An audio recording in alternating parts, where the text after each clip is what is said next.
Listen to his words, उसके शब्दों को सुनिए या सुनो। तो उसके शब्दों को सुनिए का मतलब हो गया इसको कॉम्प्लेक्स सेंटेंस में डालना है। तो ये क्या है, ये नाउन है। क्यों ना हम इसको नाउन क्लास बना दें भाई। ये मेन वर्ब तो हमारा हो गया, मेन वर्ब जो है यही प्रिंसिपल क्लास बन जाए। और ये जो टू हिज वर्ड्स है इसी को हम बना देते हैं नाउन क्लास। क्यों? क्योंकि ये नाउन ऑलरेडी है। नाउन कैसे हमको पता चलेगा?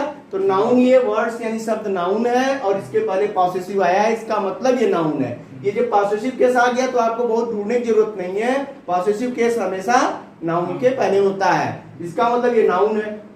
और नाउन के पहले ये सुटेबल प्रीपोजिशन भी है। यहाँ ध्यान देने की बात ये होगी कि ये जो हिज वर्ड्स है इसको हम क्लास बनाएंगे तो ये हो जाएगा व्हाट, कंजक्शन ले लेंगे व्हाट। और वर्ड्स का मतलब क्या है? जो कुछ वह कहता है। वर्ड्स माने जो भी कही गई बात है वही वर्ड्स है। तो ही हमको सब्जेक्ट मिल गया और वर्ड्स में एक शब्द चाहिए हमको जो मेन वर्ब का काम करे, जो फाइनाइट वर्ब हो, ताकि हमारा सेंटेंस बन सके, क्लास बन सके। तो उस क्लास को बनाने के लिए हो जाएगा व्हाट ही सेज। ये हमारा एक क्लास तैयार हो गया। कौन सा क्लास है ये? Noun class. और नाउन क्लास आपको पता है कि नाउन क्लास की सेंटेंस में पोजीशन 5 है। कौन कौन? Subject, as a subject, as a object, as a complement, as a preposition, object of preposition या केस इन अपोजिशन। तो ये 5 प्लेसेस में एक प्लेस है यहाँ पर कि नहीं, ये भी हमको देखना पड़ेगा, तब तो ये नाउन क्लास सही होगा। जैसे अब यहाँ क्या है, ये देखो प्रीपोजिशन ऑलरेडी है यहाँ, यानी यदि हम इसको यहाँ डाल देंगे लिसन टू, तो ये क्या है? नाउन क्लास है जो क्या है, किस प्लेस पर है? ये प्रीपोजिशन का ऑब्जेक्ट बन गया।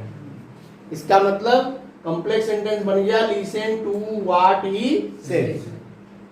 उसे सुनो या सुनो जो कुछ वह कहता है। हमारी जो ट्रांसफॉर्मेशन करते समय मुख्य बात क्या है, कई बार बताया है मैंने कि ट्रांसफॉर्मेशन करते समय हमें वाक्य की आत्मा नहीं बिखेरनी है। स्वरूप बदल जाए, बॉडी चेंज हो, सोल वही हो। सोल का मतलब हो गया मीनिंग।